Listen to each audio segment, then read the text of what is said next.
So universal Turing machine हमारे पास जो concept है उसको आज हम डिस्कस करेंगे।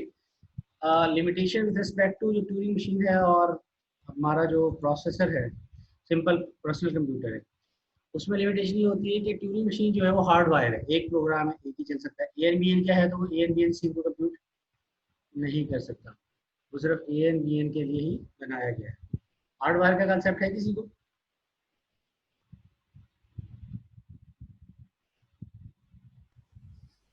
हार्डवेयर का है, वायर्ड का नहीं है। हार्ड वायर मतलब they execute only one program at a one time.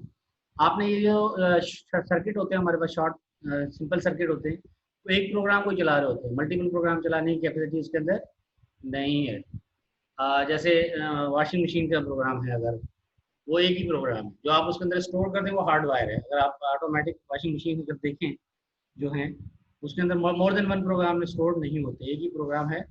आप जो इनपुट देंगे उसकी बेसिस पे वो चल जाएगी, रीप्रोग्रामेबल नहीं है। जैसे पर्सनल कंप्यूटर है वो रीप्रोग्रामेबल है, यानी नए प्रोग्राम इंस्टॉल कर सकते हैं, पुराने प्रोग्राम हटा सकते हैं। जो इनपुट देंगे आप उससे देखेंगे कि इनमें से कौन सा प्रोग्राम जो है, इस इनपुट के लिए कौन सा प्रोग्राम सेलेक्ट करना होगा, वो मशीनें आप इंस्टॉल कर सकते हैं। तो पर्सनल कंप्यूटर में ये कैपेबिलिटी है, लेकिन नॉर्मल ट्यूरिंग मशीन में ये कैपेबिलिटी नहीं है। वो एक ही, यानी ए एन बी एन की मशीन है तो ए एन बी एन को ही प्रोसेस करेगी, ए एन बी एन से इनको नहीं प्रोसेस नहीं कर सकती। अभी जो हमने डिस्कस किया 0 पावर 2 पावर n, वो सिर्फ उसी प्रोग्राम के लिए मशीन है। एक्स प्लस वाई की मशीन होगी, वो एक्स प्लस वाई प्रोसेस करेगी। रियल कंप्यूटर आर रीप्रोग्रामेबल, यानी आप उसमें एक प्रोग्राम लिखते हैं, दूसरा प्रोग्राम लिखते हैं, तीसरा प्रोग्राम, चौथा प्रोग्राम, और इनपुट और प्रोग्राम अलग से स्टोर होते हैं। इनपुट आप मशीन में देते हैं, अपने फाइल से भी दे सकते हैं, कीबोर्ड से भी दे सकते हैं, माइक से भी दे सकते हैं, डिफरेंट इनपुट होते हैं, इनपुट सोर्सेज। और आपका स्टोर्ड प्रोग्राम होते हैं जो इनपुट सोर्सेज को प्रोसेस करते हैं। तो वो आपकी मशीनिंग होती है रीप्रोग्रामेबल। यूनिवर्सल ट्यूरिंग मशीन जो है ना, सोल्यूशन है इस चीज़ का कि अगर आपको रीप्रोग्रामेबल मशीन बनानी है तो आप यूनिवर्सल ट्यूरिंग मशीन इस्तेमाल करें। उसमें क्या फ्लेक्सिबिलिटी है? रीप्रोग्रामेबल मशीन है, simulate any other Turing machine, किसी भी ट्यूरिंग मशीन को वो सिमुलेट कर देगी। आपने एक ही दफा एक मशीन बनानी है और जो दूसरी मशीनें हैं वो एज ए इनपुट मशीन काम करेंगी। जैसे सिमुलेशन में हम क्या करते हैं, एक मशीन के अंदर जो दूसरी मशीन है वो एज ए इनपुट इस्तेमाल होती है, तो you have to simulate that machine. Universal Turing machine simulate any other Turing machine, कोई भी एनी अदर ट्यूरिंग मशीन मतलब है कोई भी आप ट्यूरिंग मशीन दे दें। अब वो देंगे किस फॉर्म में, उस फॉर्म को देख लें आप। जो इनपुट आप ट्यूरिंग मशीन देते हैं आप, उसमें आप उसको 3 हिस्सों में डिवाइड कर लें।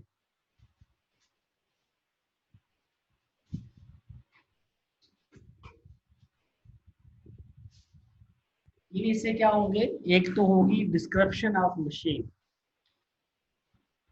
और उसके साथ initial tape content of machine, यानी मशीन को डिस्क्राइब करेंगे और फिर ये बताते हैं आप कि किस फाइल से स्टार्ट करेंगे। इनिशियल फाइल क्या होगी? इनिशियल फाइल स्टार्टअप फाइल कहते हैं इसको।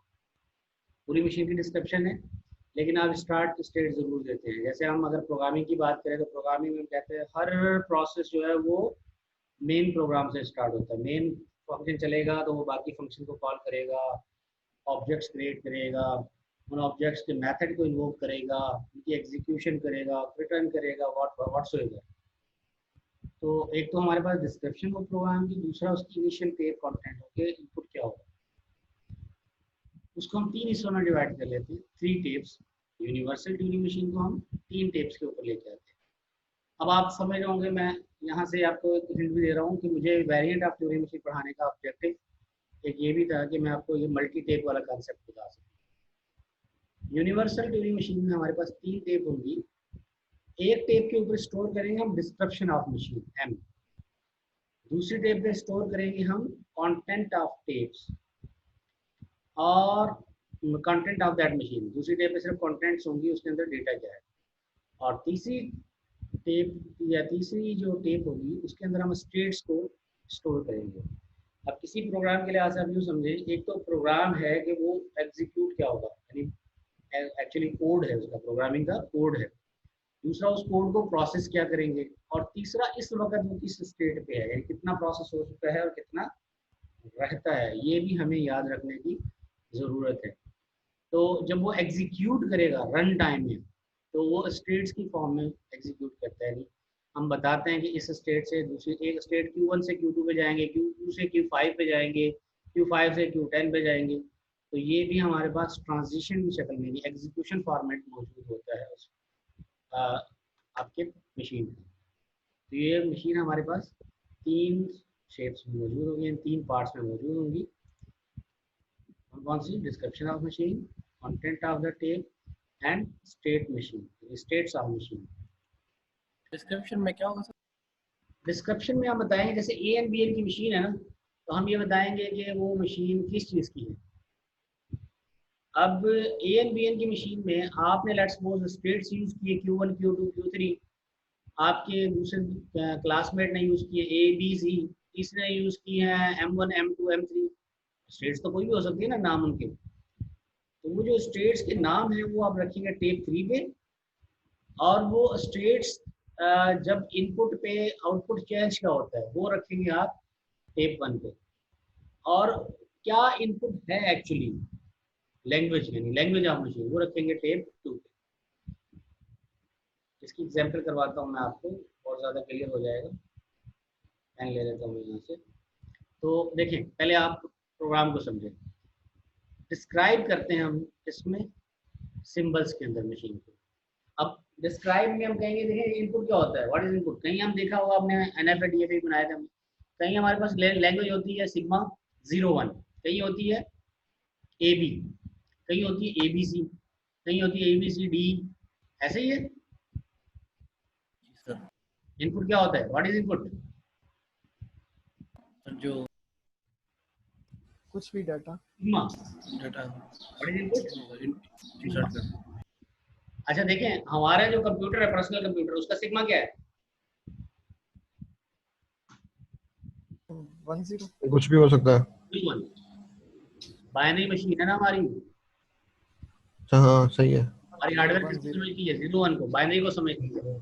ये अलग बात है कि उस हार्डवेयर के ऊपर एक और हमने लेयर चढ़ाई हुई है जिसको हम कहते हैं कि जी असेंबली लैंग्वेज, जो कि हेक्साडेसिमल को अंडरस्टैंड करती है। उसके ऊपर लेयर है जो हम कहते हैं डिफरेंट इनपुट सिंबल्स को प्रोसेस करती है। उन डिफरेंट इनपुट सिंबल्स की हमने क्या की है, कोडिंग की है ना।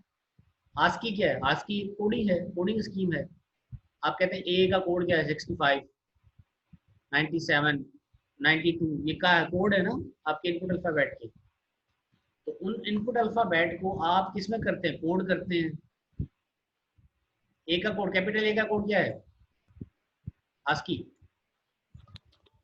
65 उसको किस में कन्वर्ट करेंगे फिर आप? बाइनरी में। बाइनरी में। ऐसा ही है। Yes sir. 1 0 0 0 एंड 1, सही है ये?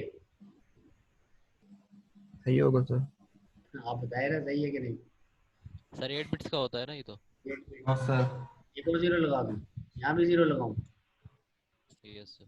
0 लगा के और 1 लगा दे आगे। इधर आगे, इधर ना सर अब सही है सर। 0 इससे पहले है ना 1 से। जी। तो ये हो गए 4 और 2 0 लग जाएगा। तो this is a input. Input क्या होगा?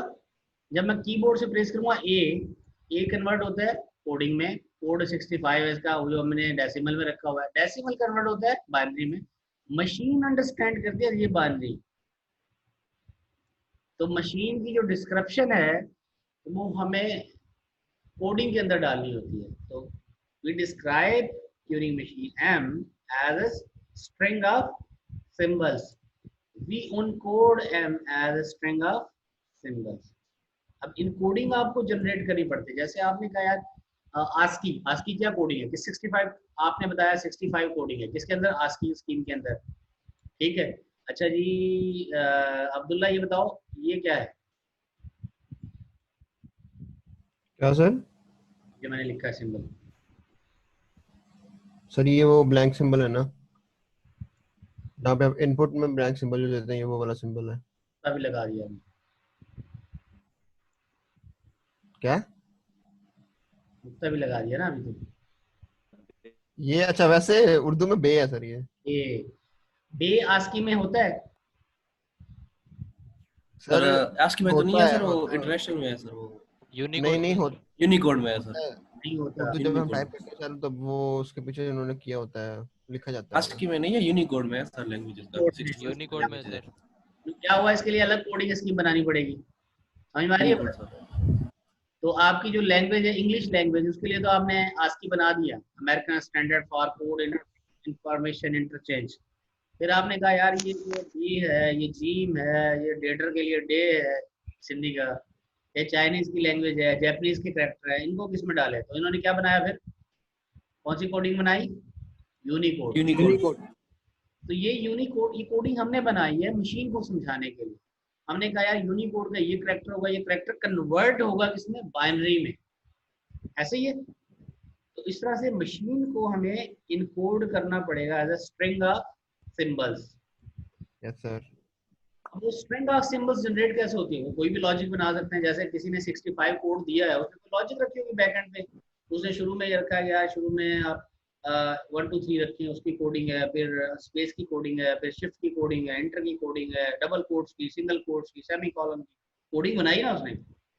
फिर उसके बाद लोगों ने उसको एग्री किया, ठीक है जी आपकी कोडिंग इस्तेमाल करते हैं, फिर वो कोडिंग स्कीम स्टैंडर्ड हो गई। तो इसी तरह से आप मशीन की कोई कोडिंग बनाते हैं। अब वो कोडिंग बनाने का तरीका सिखा रहा हूँ। मिसाल के तौर पे हमारे पास सिंबल है अल्फाबेट, कौन सा? ABCDEFGH, ठीक है। हमने कहा यार हमारे पास जो कोडिंग स्कीम है ना, हम उसमें रख रहे हैं सिर्फ क्या, यूनरी। अब यूनरी में हमने A को कोड दिया 1, B को दिया 1 1, C को 3 टाइम 1, सर 1 4 टाइम 1। तो लास्ट Z जो होगा Z, उसको क्या देंगे? 26 26 टाइम टाइम 1। 1। ठीक है। उसके बाद आप कैपिटल को शुरू कर दें, कैपिटल A का 27 टाइम 1, कैपिटल B का 28 टाइम 1। बात समझ में आ रही है? Are you getting my point? ये तो हम अपनी स्कीम बना रहे हैं ना सर। Yes sir. मैं कोडिंग स्कीम बना रहा हूँ। मैं कहता हूँ जब मुझे ए है, ए तो मैं कंप्यूटर में स्टोर नहीं कर सकता ना, मैंने इसकी कोडिंग स्कीम बनाई, ए तो डायरेक्ट स्टोर नहीं हो सकता ना। यूनिट 1 बना दिया। मैं इसको कन्वर्ट जी कर सर। रहा हूँ बाइनरी में। मैंने पहले कहा कि यार 1, मैं इसको 1 1 1 1 1 ऐसे करके स्टोर कर रहा हूँ, कोडिंग बना रहा हूँ, इनकोडिंग कर रहा हूँ इसकी। क्लियर है? मैंने ये इनकोड कर दिया। Yes sir. जी सर।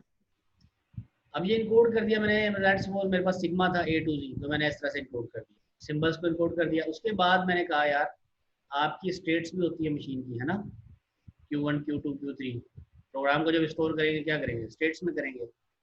तो मैंने स्टेट्स को लिया, Q1 = 1, Q2 किसको गया 1 1, Q3 1 1 3 दफा, Q4 4 टाइम 1। कितनी स्टेट्स बना सकते हैं प्रोग्राम में? जितनी चाहिए आपको। Yes sir. कोडिंग समझ में आ रही है? Yes sir. जितनी जी आप सर। स्टेट्स बनाना चाहें तो बना सकते हैं, कोडिंग स्टेट्स में होगी। क्लियर? फिर उसके बाद हेड है। वो हेड क्या है? वो मूवमेंट होती है लेफ्ट या राइट। तो ये समझ लेंगे, लेफ्ट की मैंने कोडिंग दी 1 और राइट की कोडिंग दी 1 1। क्लियर है? तो अब आप नोट करें, आपका जो ट्रांजिशन ग्राफ होता है ट्यूरिंग मशीन का, उसमें क्या क्या चीजें होती हैं? ABC, क्लियर है, स्टेट्स और मूवमेंट। ऐसे लिखते हैं ना भैया आप ऐसे लिखते हैं ना कि आप Q1 पे हैं, आप क्या करेंगे? रीड A, राइट B और मूव लेफ्ट या राइट, और कहाँ पहुंच जाएंगे? Q2 को। ठीक है? Yes sir. ठीक है वसीम, वसीम नसीम, ये सर आवाज बहुत वो मतलब कम आ ठीक है आवाज सर कट क्या रही है। चलें। अब ट्रांजिशन है, ये ट्रांजिशन है, इसको मैं कोडिंग के अंदर कन्वर्ट करने जा रहा हूँ। तो पहले इस ट्रांजिशन को फंक्शन बनाते हैं। फंक्शन क्या होता है? डेल्टा। तो डेल्टा क्या होगा? You are on Q1, input is A, तो आउटपुट क्या होगा? स्टेट आएगी, कौन सी? Q2। सिंबल क्या होगी? B। मूवमेंट क्या होगी? लेफ्ट। लेफ्ट या ऐसे ही ना, इस फंक्शन की बता रहा हूँ, इस फंक्शन का ये डेल्टा फंक्शन बन गया। अब इसकी कोडिंग अगर जनरेट करूं तो कोडिंग जनरेट करने का तरीका क्या है, ये कौन सी स्टेट है, Q1, Q1 का कोड क्या है 1, ठीक है ना। फिर कहाँ जा रहे हैं Q2 पे, Q2 का कोड क्या है 1 1। इस तरह करके आप इसकी कोडिंग जनरेट करेंगे। तो मैंने कहा डेल्टा फंक्शन मैंने बना दिया, इसकी इनकोडिंग रखी और इसमें सेपरेटर कि अब Q1 है, फिर सेपरेटर आ गया, फिर QA है इनपुट, फिर सेपरेटर आ गया, सेपरेटर हमने रख दिया 0।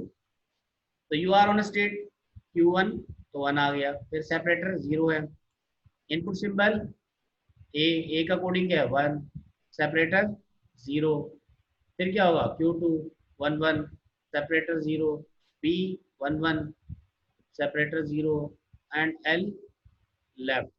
तो ये जो ट्रांजिशन फंक्शन था इसको मैंने कोडिंग में कन्वर्ट किया, तो ये एक इनपुट बन गया, कोड बन गया।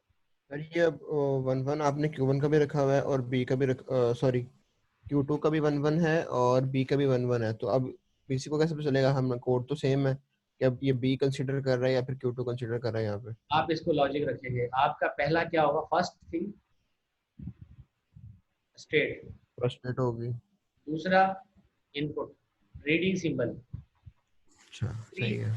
तीसरी चीज क्या है स्टेट, राइटिंग आउटपुट स्टेट, कौन से state output state, output state, फिर राइटिंग सिंबल और फिर उसके बाद मूवमेंट। इस तरह से प्रोसेस करेंगे इसको। तो ये आपकी बन गई एक स्टेटमेंट। एक स्टेटमेंट के बाद क्या होती है दूसरी स्टेटमेंट, दूसरी स्टेटमेंट के बाद तीसरी स्टेटमेंट। तो ये सेट ऑफ स्टेटमेंट होते हैं, इसको हम कहते हैं ट्यूरिंग मशीन कॉन्फ़िगरेशन। याद है आपको? Yes sir.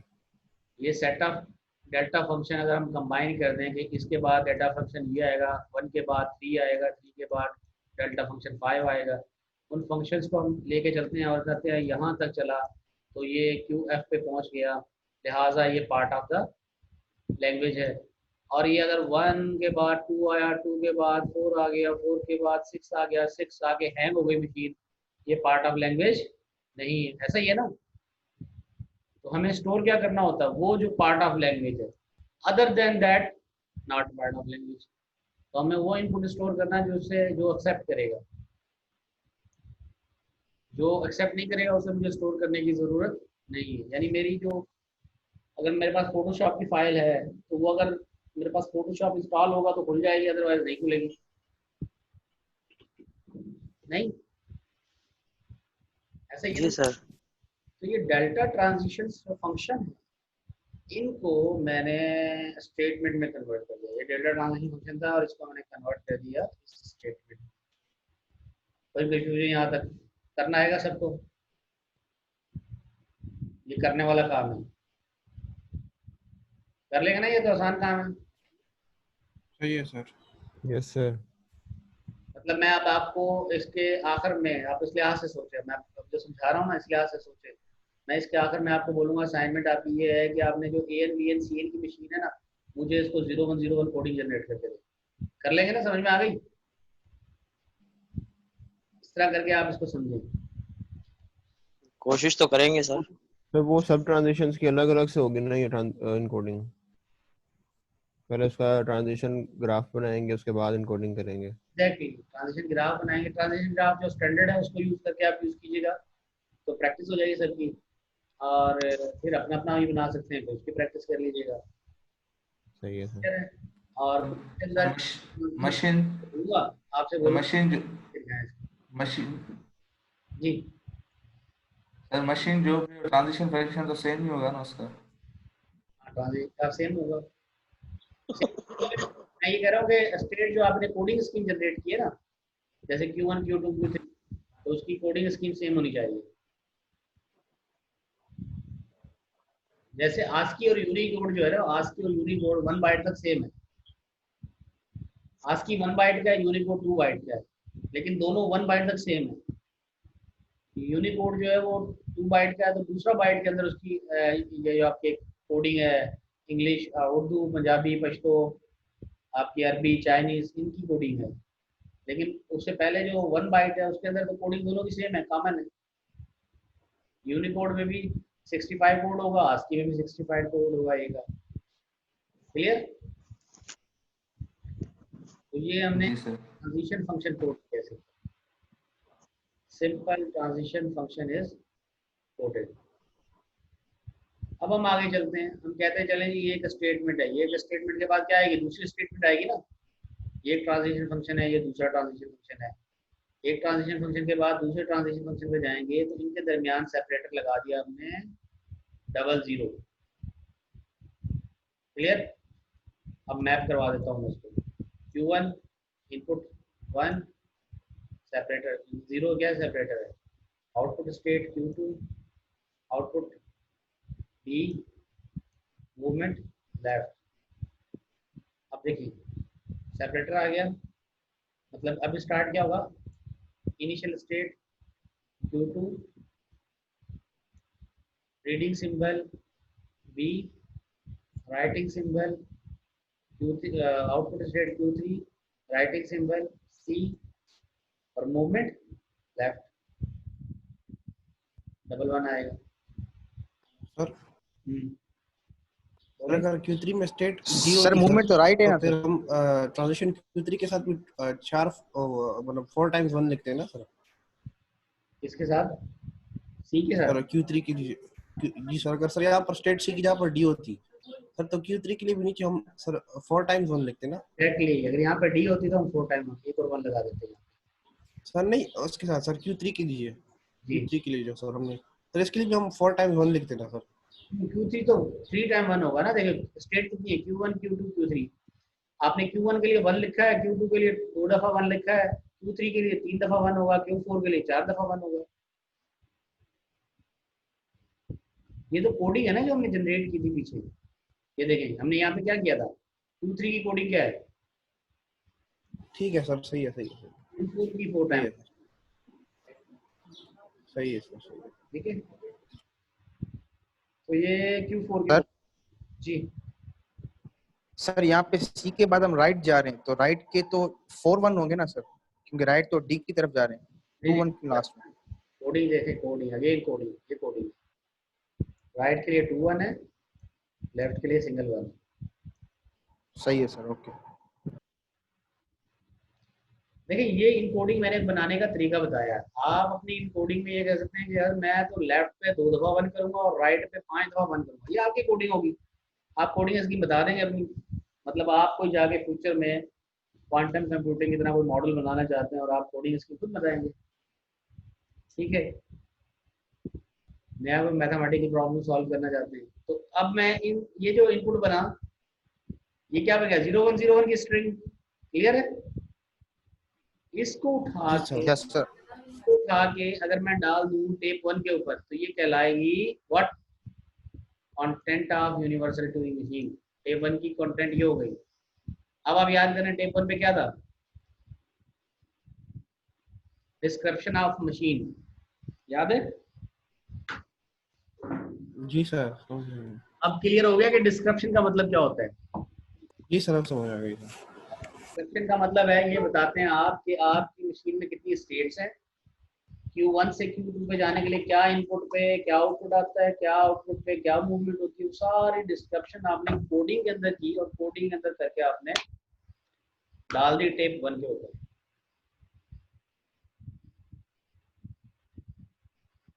सही है सर। टेप 2 पे क्या होगा, अगेन आते हैं टेपों के ऊपर। टेप 2 पे क्या होगा, कंटेंट्स, सॉरी कंटेंट। टेप 2 पे क्या है, कंटेंट, और टेप 3 पे क्या है, स्टेट्स। कंटेंट का मतलब क्या है, आपका इनपुट क्या है, चेंज क्या हो रहा है। जैसे आप कह रहे हैं ना कि आपने कहा A B B C C था, A N B N C N की machine, this is a content. अब इस कंटेंट को आप क्या करते हैं, आप कहते हैं read A write X, read Y write B, और read B write Y, read C write G, फिर इसको एक्स, फिर वाई, फिर जी। ये जो कर रहे हैं ना आप, ये कंटेंट के ऊपर है, जिसको हम टेम्पररी मेमोरी भी कहते हैं। तो टेप की कंटेंट आपको मिलेगी, ये इनपुट है, इसको प्रोसेस करके देखो इसके मुताबिक, डिस्क्रिप्शन ऑफ मशीन के मुताबिक, और जहां पर आपकी मशीन रुकेगी या चलेगी वो क्या होगा, स्टेट्स, तो किस स्टेट में आप फाइनल में पहुंचे। यानी Q1 Q2 3 Q4 इस तरह सब ये स्टेट्स जो होंगी सर। एग्जैक्टली जैसे आप डेटाबेस, आपने डेटाबेस में 3 रो एंटर की, 3 रो एंटर की, आज डेटाबेस की स्टेट क्या है, करंट स्टेट है ना। अब आप नई इंटर करेंगे डेटा तो टप्पल नंबर 4 में जाएगा, फिर नया एंटर करेंगे टप्पल नंबर 5 में जाएगा। तो ये स्टेट्स ऑफ मशीन आपकी आ गई, जो कि डिस्क्राइब करेगी कि कंटेंट की स्टेट्स क्या है, यानी एग्जीक्यूशन कैसे मूव होगा ऑनवर्ड। तो ये दोनों एरो रीड और राइट हो रहे हैं, ये पूरी कंप्लीट डिस्क्रिप्शन है, ये कंटेंट है जब आप मूव करेंगे, और ये कंटेंट की टेप की चेंजिंग बताएगी, स्टेट्स की चेंजिंग। ये तो पूरा कंप्लीट प्रोग्राम है ना, ऑल टू ऑल स्टेट होगी। इसमें वो इनपुट होगा जो इस वक्त आपको मिला है, जैसे मैंने कहा था 0 1 power 0 power n power 2 power n वाला प्रोग्राम, उसमें जो इनपुट अगर 00 मिलेगा तो वो 00 कहाँ आएगा, टेप कंटेंट के ऊपर, और 00 को प्रोसेस करते वक्त जो स्टेट्स की चेंजिंग होगी वो टेप 3 पे आएगी। क्लियर हो गया। और किस सूरत में होगी, शक्ल में, किस में होगी, वो शक्ल में इसमें होगी, टेप 1 की content 01010101 encoding description sir. Simulated machine. ठीक है। अब Turing machine is described with the binary string, जैसे कि हम जानते हैं, therefore the set of Turing machine forms the language, each string of the language is binary encoding of Turing machine. सारे के सारे प्रोग्राम आपके बाइनरी के अंदर स्टोर हो जाते हैं। आपने हेलो वर्ल्ड का प्रोग्राम अगर बनाया है C++ में, जब आप इसको हार्ड ड्राइव में स्टोर करेंगे तो क्या होगा, वो 010101 ऐसा ही है जी सर। कोडिंग हो गई। AN BN CN का प्रोग्राम आपने बनाया, उसको जब स्टोर करेंगे किसमें स्टोर होगा, 010101, वही कंटेंट। अब आप लगा लें लैंग्वेज को, अब आते हैं हम सेकंड पे, language of the Turing machine. Turing machine 1 है, उसकी लैंग्वेज ये है, ट्यूरिंग मशीन 2 है, उसकी लैंग्वेज ये है, 3 है, उसकी लैंग्वेज ये है, 4 है, उसकी लैंग्वेज ये है। अब इस लैंग्वेज को तो पहचानते होंगे आप, क्या मतलब है इसका, तो ये पर ट्रांजिशन हमारे पास आ रहा है ना सर। ये कंटेंट को हम बता रहे हैं ना, जो हमारी ट्यूरिंग मशीन है वो एज एन इनपुट स्टोर हो रही है। मतलब अगर आप बोलें कि ये लैंग्वेज जो है, लैंग्वेज ऑफ लैंग्वेज होगी, अगर ये मिसाल के तौर पे ये लैंग्वेज है AB, ये है ABB, ये है ABB, इनपुट स्ट्रिंग होती थी ना, उसकी भी तो कोडिंग स्टोर करेंगे हम। तो इसी तरह से ये ट्यूरिंग मशीन, जो स्टैटिक ट्यूरिंग मशीन थी, जो एक ही काम करती थी, उसको हमने स्टोर किया एज एन इनपुट, दूसरी ट्यूरिंग मशीन को स्टोर किया एज एन इनपुट, तीसरी ट्यूरिंग मशीन को स्टोर किया एज एन इनपुट। तो ये जो लैंग्वेज बनी आपकी, ये है कलेक्शन ऑफ ट्यूरिंग मशीन्स। तो हम कहेंगे ये लैंग्वेज ऑफ ट्यूरिंग मशीन है, मशीन नहीं है। एस को नोट करें आखिर में क्या है, एस। ये एक ट्यूरिंग मशीन नहीं है, एक ट्यूरिंग मशीन की लैंग्वेज नहीं है। एक ट्यूरिंग मशीन की लैंग्वेज तो AN BN CN है, दूसरी Turing machine AN BN DN है, EN है, FN है। उन तमाम को अगर आप मर्ज करके एक लैंग्वेज बनाएंगे तो वो कहलाएगी लैंग्वेज ऑफ ट्यूरिंग मशीन्स। और उसमें हर पार्ट जो है लैंग्वेज का वो एक इटसेल्फ एक मशीन होगी, it will be itself an machine. बात समझ में आ रही है? जी सर। यानी यूं समझ लें, ये यूनिवर्सल ट्यूरिंग मशीन क्या है, उसकी लैंग्वेज क्या होगी, लैंग्वेज ऑफ ट्यूरिंग मशीन। सारे जो ट्रांजिशन होंगे सर उनका सेट सर, जितनी इनकोडिंग होगी सबके ट्यूरिंग मशीन बन सकती हैं वो सारी की सारी आप मशीन में आ जाएगी। जैसे हम कहते थे कि आपके जो NFA DFA होते हैं, उसमें आप बताते हैं कि इसकी जितनी भी पॉसिबल परम्यूटेशन होंगी, जितने भी इसके कम्बिनेशन बनेंगे, वो सारे के सारे लैंग्वेज का पार्ट।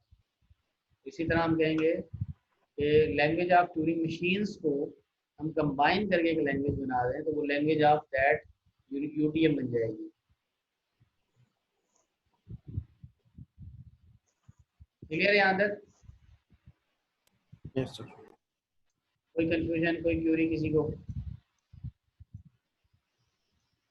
अब जब हम मशीन बनाते हैं, आपको ये याद होगा कि जब भी मैं कोई मशीन बनाता हूँ, मशीन का कंसेप्ट सिखाता हूँ, उसके बाद कहाँ से आगे हम फंसते हैं या आगे जाके कहाँ हम एम्फोसाइज करते हैं?